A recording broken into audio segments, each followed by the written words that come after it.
अऊज़ु बिल्लाहि मिनश्शैतानिर्रजीम बिस्मिल्लाहिर्रहमानिर्रहीम इन्नल्लाह व मलाइकतहु युसल्लूना अलन नबी या अय्युहल्लज़ीना आमनू सल्लु अलैहि व सल्लिमू तस्लीमा अल्लाहुम्मा सल्लि अला मुहम्मदिन व आलि मुहम्मद व अज्जिल फ़रजहुम। सबसे पहले तो आप सबको आज के इस प्रोग्राम में खुशामदीद कहता हूँ। उम्मीद है कि आप सब बख़ैर व आफ़ियत होंगे। शब जुमा है, शब दुआ व मुनाजात हैं, शब इस्तिग़ासा है, शब ज़ुहूर इमाम ज़मान अजलल्लाहु ताला फ़रजहु शरीफ है, शब ज़ियारती अबा अब्दुल्लाह अल हुसैन है। लिहाजा शब जुमा की बहुत सी फ़ज़ीलतें हैं। शब जुमा के हवाले से बहुत से बातें हैं कि शब जुमा के मुनासबत से हम और आप कर सकते हैं। शब जुमा में हम और आप खुश नसीब हैं कि एक तो माह मुबारक रमज़ान का ये महीना नसीब हुआ और ख़ुदा ने हम और आप को शब जुमा की फ़जीलत से, शब जुमा से भी हम और आप को नवाज़ा। लिहाजा शब जुमा को गनीमत जानिए, इस पीरियड को हाथ से जाने न दीजिएगा। रिवायतों में है कि शब जुमा में गुनहगारों के गुनाहों को कम कर दिया जाता है या माफ़ कर दिया जाता है, दुआएं कबूल होती हैं, खुदा अपनी रहमत के दरवाज़े को खोल देता है। इसलिए उलमा फरमाते हैं अगर आपको किसी भी काम को, अच्छे काम का आगाज़ करना है तो शब जुमा से आगाज़ कीजिए। आप किसी सब्जेक्ट को शुरू करना चाहते हैं, किसी आर्टिकल को लिखना चाहते हैं, तहक़ीक़ करना चाहते हैं, रिसर्च करना चाहते हैं, सदका देना चाहते हैं, घर बनाना चाहते हैं, शादी करना चाहते हैं, कोई भी काम, जो भी आप नेक काम करना चाहते हैं, शब जुमा से उसका आगाज़ कीजिए। बहुत बरकत है, बहुत फ़जीलत है, सवाब भी उसमें लिखा जाता है कि हम और आप तो एक तो ख़ुद सदका देने का सवाब है, दूसरा शब जुमा के दिन निकालने का सवाब है। लिहाजा आज के दिन अपने मरहूमीन के नाम से ज़रूर सदका दीजिए, अपने वालिदैन के नाम से, दादा दादी के नाम से, भाई बहनों के नाम से जो फ़ौत हो चुके हैं। अगर बाहयात हैं तो उनकी सलामती के लिए सदका निकालिए और ज़रूर इस रस्म को अपनी ज़िंदगी में अपनाइए। छोटे से जो आपके हस्ब तौफ़ीक़, आपके जो बन पाता है उतना निकालिए, ठीक है। ये चीज़ें बहुत ज़रूरी हैं। ज़्यादा सलवात पढ़िए मोहम्मद व आले मोहम्मद पर। इमाम जाफ़र सादिक़ फरमाते हैं कि सबसे आला और सबसे अफजल काम शब जुमा और रोज़ जुमा में क्या है? दुरूद पढ़ना है मोहम्मद व आले मोहम्मद पर। अल्लाहुम्मा सल्लि। और एक चीज़ शब जुमा में हम और आपको ये करनी है कि दुआ, मुनाजात, नमाज, इस्तिग़ासा, जो मफ़ाती में आमाल ज़िक्र किए गए हैं उन सब के साथ साथ सिले रहम कीजिए। जो माशरे में दोस्त की कोई तलख़ी हुई है उन दोनों को मिलाइए। भाई भाई से अगर तलख़ी में है मिलाइए। रिश्तेदारों में कहीं कोई परेशानी है उनको सुलह कीजिए। ये सिले रहम का काम जुमे के दिन कीजिए, बहुत ज़रूरी है हम और आप।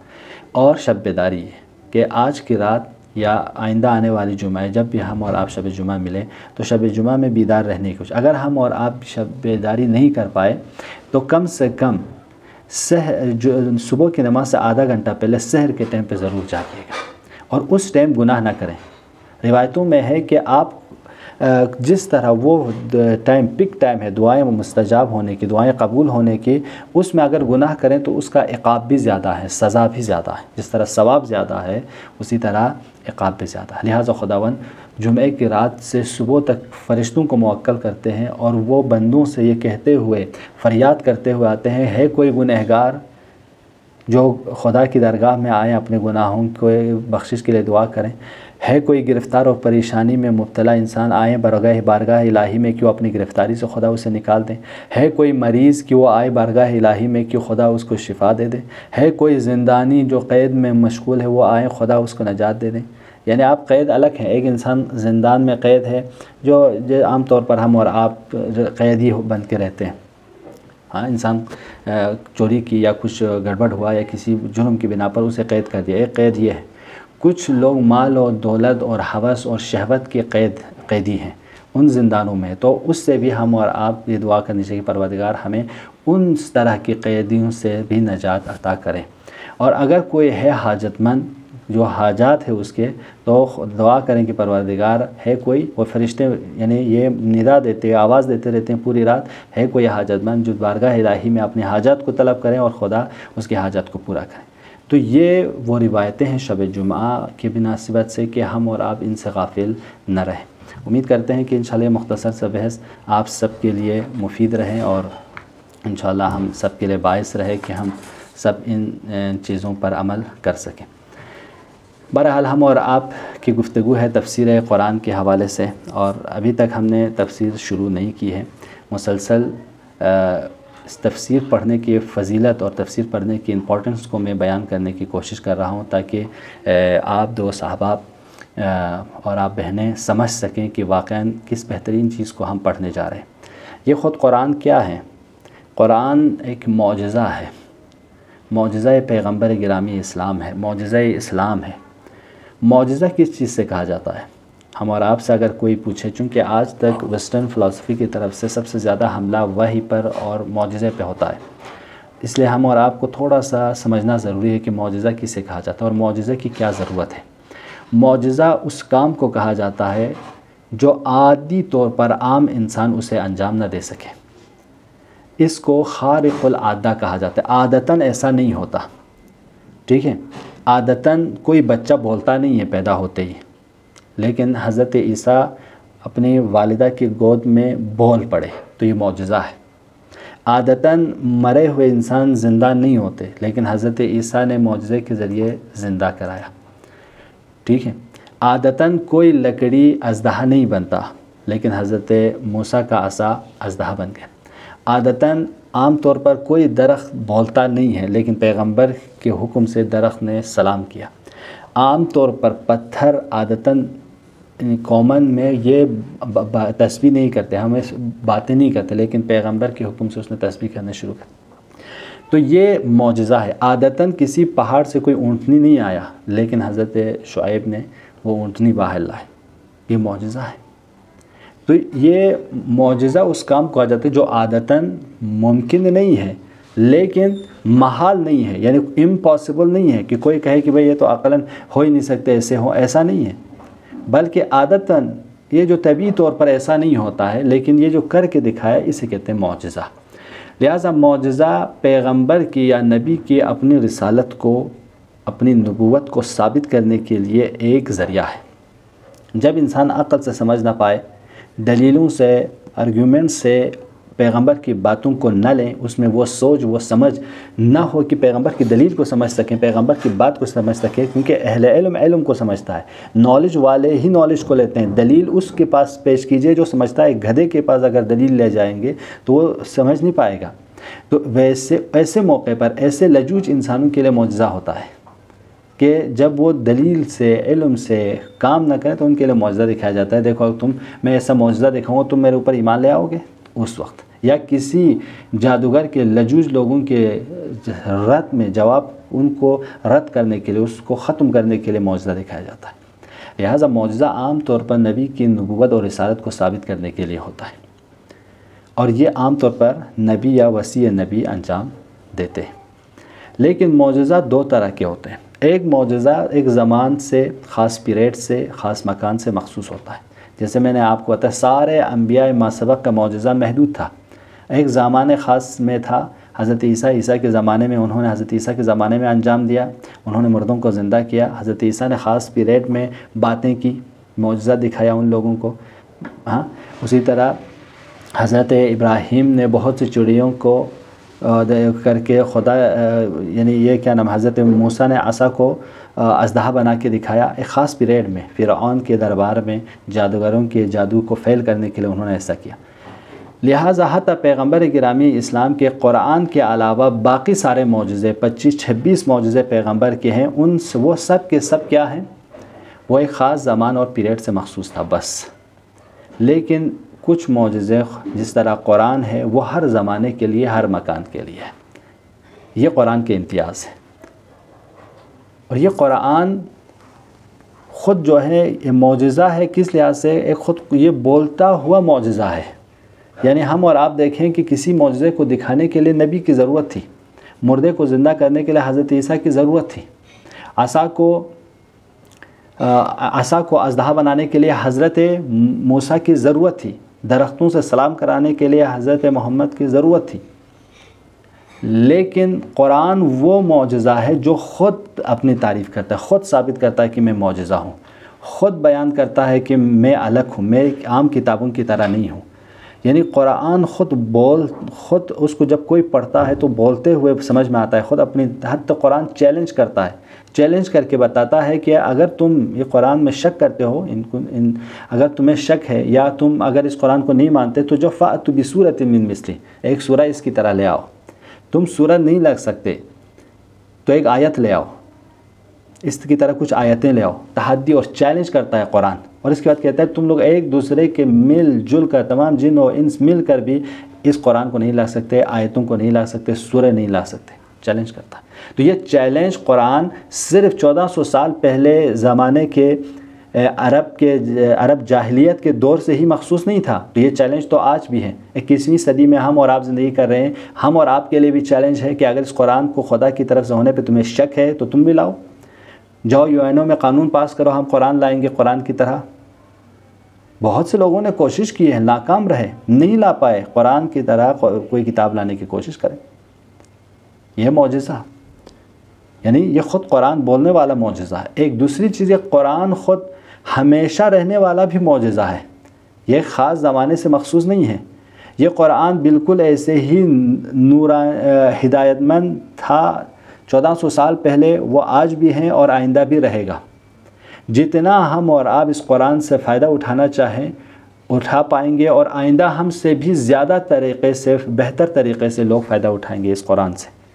क्यों? उस ज़माने में लोग और भी कुरान के मारिफ़ और कॉन्सेप्ट को समझ रहे होंगे। तो ये कुरान ख़ास नहीं है, ये कुरान एक जहानी है, यूनिवर्सल है। इस कुरान के सारे पैगाम सिर्फ़ एक ख़ास कौम से, एक ख़ास लोगों से मखसूस नहीं है, बल्कि ये एक यूनिवर्सल कानून है। यानी हम और आप इस कुरान के तमाम कॉन्सेप्ट को, तमाम मफ़हूम को सिर्फ़ एक कबीले से, एक ख़ास कौम से मखसूस न करें, क्योंकि ये ख़ुद खालिक़ कायनात ने पूरी कायनात के लिए रोल मैप बना के भेजा है। यह है कुरान। तो कुरान कि ये भी एक मौजज़ा है कि एक किताब जहानी हो, उसके मतालिब जहानी हो, उसके मफ़हूम जहानी हो, वो यूनिवर्सल हो, वो एक ख़ास कबीले, ख़ास कौम, एक ख़ास मज़हब से क़ैद ना हो। ये जो हम मुसलमानों के पास है, ये तो हमारा एहसान है ना पूरे आलम बशरियत पर, कि हमने कलाम इलाही को संभाल के रखा है, उसे तहरीफ होने से बचाया है। नहीं तो तौरात भी तो खुदा की किताब थी, इंजील भी तो खुदा की किताब थी, लेकिन उन लोगों ने उसमें तहरीफ लाया, कमियाँ लाई, उसको ज़ाया होने नहीं दिया। हम मुसलमानों ने इसे बचा के रखा। हम ख़ुद इस राह कुरान में शहीद हुए, मर गए, लेकिन हमने कुरान को मिटने नहीं दिया, कुरान को तहरीफ होने नहीं दिया। तो यह है एक जहानी पैगाम। और हम और आप क्या इसका ख़ुद कुरान का मुहाफ़िज़ ख़ुद खुदा है। हम मुसलमान सिर्फ अपना फ़रीज़ा अंजाम दे रहे हैं, लेकिन असल इस कुरान का मालिक कौन है? ख़ुद खुदा है। खुदा कहता है कि मैं ही ख़ुद इस कुरान का मुहाफ़िज़ हूँ, इसको कोई मिटा नहीं सकता।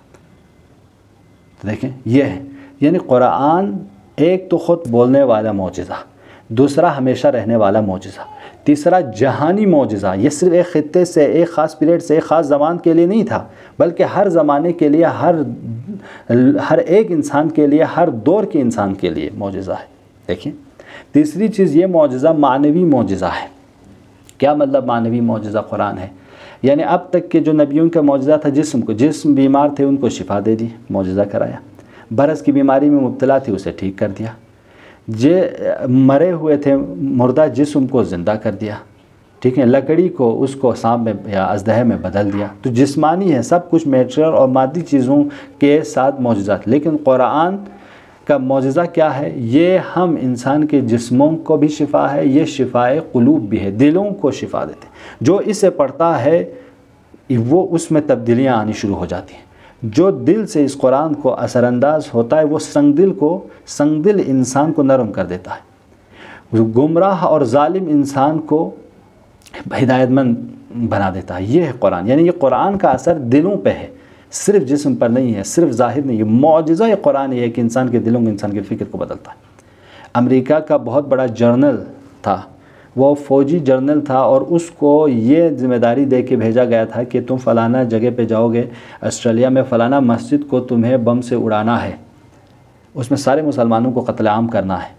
अब वो जर्नल है, आया है, फ़ौजी कमांडर है, उसके साथ पूरी लश्कर है।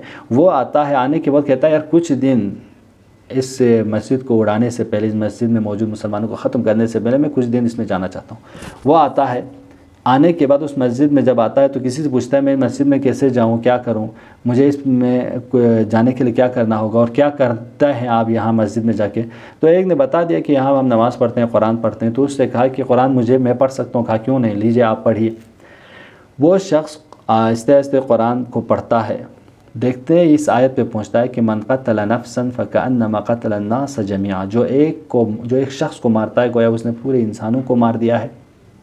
वमन अहया नफ्सन फ़कअन्नमा अहया अन्नास जमीआ, जो एक इंसान को हिदायत देता है गोया उसने पूरे आलम बशरियत को हिदायत दी है। बस ये आयत पढ़ने के बाद वो मुनक़लिब हो जाते हैं। वो जो उड़ाने के लिए आया था, वो जो जंग करने आए थे, वो जो मुसलमानों को ख़त्म करने आए थे, वो जो मस्जिद को ढहाने के लिए आया था, अब वो अपना इरादा चेंज कर देता है। चेंज करके वो क्या करता है कि मोमिन बन जाता है, उस पूरे प्रोग्राम को वापस कर देता है। आज अमेरिका में इस्लामिक सेंटर का हेड कमांडर है ये शख्स, मुसलमान हो जाता है। क्यों? एक आयत।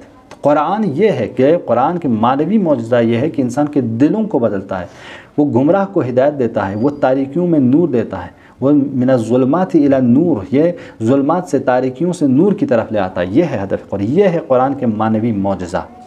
देखिए आज बहुत बड़े बड़े फ़िलोसोफ़र, बहुत बड़े बड़े मुअर्रिख़ीन, अल्बर्ट फ्रांस के बहुत बड़े मुअर्रिख़ गुज़रे हैं। उसने अपनी किताब लिखी, जर्नल तारीख़ उमूमी के नाम से इनकी किताब है।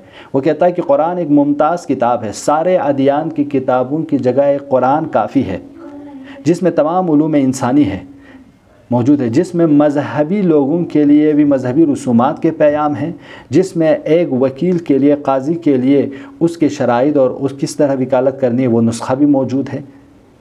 उसके लिए फ़र्दी एक इंसान को फ़र्दन अपनी पर्सनल ज़िंदगी को कैसे बसर करनी है वो कानून भी है। एक इंसान को सोशल लाइफ कैसे गुजारनी है वो भी कानून है। ये कौन है?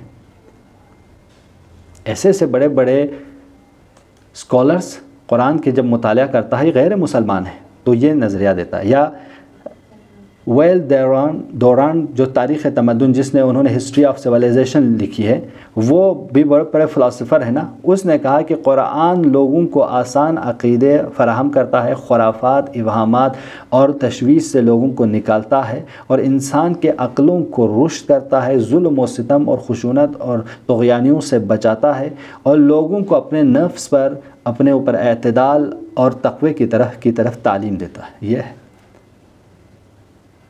और वो जाके उसी तरह एक और राइटर हैं, उसने आगे जाके कहता है कि कुरान की तालीमात में इंसान की हम फ़र्दी और इज्तिमाई तरक्की भी है और उसको आगे जाने के लिए ज़मीना भी फ़राहम करता है। यहाँ तक कि कुरान की तालीम के मुताबिक एक ग़ुलाम का बच्चा जो है इस कुरान के मुताबिक आली तरीन मुकाम पे जा सकता है, वो हाकिम बन सकता है। तो यह है कुरान दिलों को हिदायत देने के लिए आया। कुरान की तालीमात जो हैं हम और आपकी फ़िक्रों को बदलने के लिए है, हमारी सोच को बदलने के लिए। तो इस कुरान को अगर हम और आप पढ़ने आए हैं तो सबसे पहले हम और आपको अपने अंदर वो ज़रफ़ियत ईजाद करनी है कि मैं किस किताब को पढ़ने जा रहा हूँ।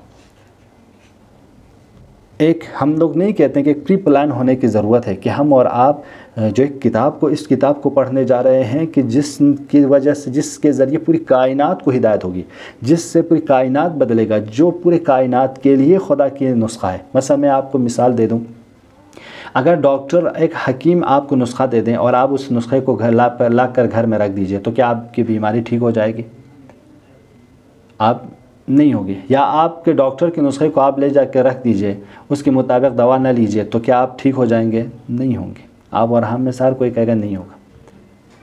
हम कहेंगे, अगर या कहें कि हकीम ने कोई नुस्खा दे दिया और आप उसको ला के सिर्फ पढ़ कर फूंक कर रख रहे हो, तो आप और हम क्या कहेंगे कि भाई ये हकीम ने ये नुस्खा इसलिए नहीं दिया है कि तुम उसको पढ़ कर फूंको, बल्कि उसके मुताबिक अमल करने के लिए नुस्खा दिया है। डॉक्टर ने ये नुस्खा इसलिए नहीं दिया है कि तुम बस उसको देख कर घर में रखो, नहीं, बल्कि उसके मुताबिक दवाइयाँ लाओ और उसके टाइमिंग के हिसाब से दवाइयाँ खाओ, तब जाके तुम सही होंगे। तो ये सवाल अफसोस नहीं है, इस पूरी खालिक कायनात ने हम और आपके लिए इस कुरान को भेजा है, इस किताब को भेजा है कि जिसके मुताबिक हम और आपको पढ़कर इसके मुताबिक अपनी ज़िंदगी को बदलना था, अपने सोसाइटी को बदलना था, जामे को बदलना था, हम और आपने इसको तख्शुम के हवाले कर दिया। तो हम और आप, वो जो हम और आप कह रहे हैं कि भाई तुम पागल हो क्या, तुमने डॉक्टर के नुस्खे पे क्यों अमल नहीं किया, तो हम और आप अपने आप से ये चीज़ हम और अपने आप पर क्यों नहीं लाते हैं कि भाई तुम क्यों पागलपन कर रहे हो। खुदा ने इस किताब को तुम्हें पढ़ने के लिए भेजा था, समझने के लिए भेजा था, इसके मुताबिक अमल करने के लिए भेजा था, न कि इसके ज़रिए तुम मुर्दों पे फूंक मारो और बीमार पे फूंक मार के ही बैठे रहो, इसके मुताबिक अमल मत करो। तो यह है अफसोस। लिहाजा इस कुरान को पढ़ने के लिए जो हम और आपको हिदायत है, हुदन लिन्नास है, हुदन लिलमुत्तकीन है, ये किताब अगर हम और आपको पढ़ना है तो हमें थोड़ा सा प्री प्लान होना ज़रूरी है, ताकि हम और आप इस कुरान को बेहतर तरीक़े से समझ सकें, इस कुरान को बेहतर तरीक़े से पढ़ पाए। इंशाअल्लाह अभी तफसीर शुरू नहीं हुए हैं, लेकिन मुक़द्दिमतन मैंने एक दो स्पीच आप लोगों की खिदमत में रखा कि ताकि वो इम्पोर्टेंस हम और आपके जहन में रहे कि जिस किताब को हम पढ़ने जा रहे हैं, जो तफसीर हम और आप पढ़ने जा रहे हैं, तो वो मामूली चीज़ नहीं है, बल्कि वो अगर समझ में आ गए, उसके मुताबिक अगर हम और आपने ज़िंदगी बसर की तो शायद हमारे और आपके हम दुनिया हम आखिरत बेहतर हो जाए। उम्मीद करते हैं कि आज के ये मुख्तसर क्लास भी आप सब के लिए मुफीद रहे। अगर कोई सवाल हो तो मैं आप लोगों की खिदमत में हाज़िर हूँ।